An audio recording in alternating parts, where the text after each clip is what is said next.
Okay, Assalamualaikum. Okay, untuk video ni saya akan tunjuk cara untuk daftar dan cara guna sebagai profile lah.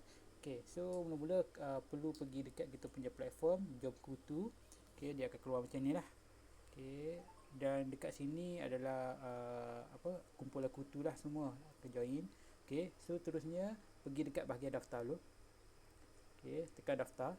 Okay, kat sini boleh baca amaran penipuan, kita punya terma syarat dan data privasi, semua tu boleh baca dengan jelas, ataupun boleh terus register. Tekan je kat sini. Okay, tekan button tick tu. Okay, so kita punya sistem hanya support untuk pakai Gmail sahaja, Google Gmail sahaja, dan teruskan. Boleh, selepas tu boleh pilih email apa yang nak pakai. Contohnya kat sini saya cuba pakai email yang ni. Okay, so dia akan login terus kepada dalam tu. Okay, so setiap orang akan dapat profile yang macam ni. Okay, so kita punya dashboard akan ada kat sini. Kita punya dashboard, cari kumpulan ni, cari ibu kutu lah yang buka sistem kutu. Sekarang ni kita masih baru, masih belum ada. Nanti kita akan ada, dia akan keluar dekat bawah ni. Okay, so seterusnya kat sini ada button menu atas, belah kiri sekali, atas sekali. Tekan yang ni.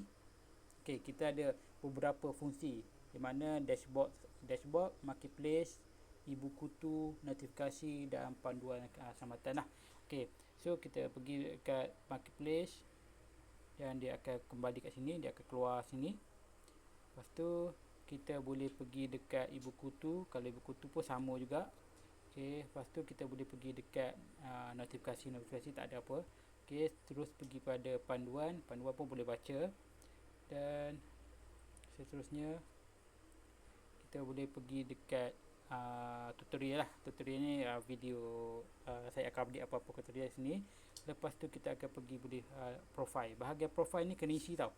Bahagian profile ni wajib isi nombor telefon dan nama penuh lah. Supaya nanti kata kalau kita nak join mana-mana kumpulan, ibu kutu tu tengok kita punya profile yang betul, dia approve. Sebab sebarang kumpulan di ibu kutu perlu approve dulu baru boleh join group tu. Okay, so itu saja caranya, sangat mudah. Lepas tu join je mana-mana ibu kutu, nanti ibu kutu akan approve dan awak boleh hubungi dia kat situ lah. Semua maklumat ibu kutu pun kita akan nampak.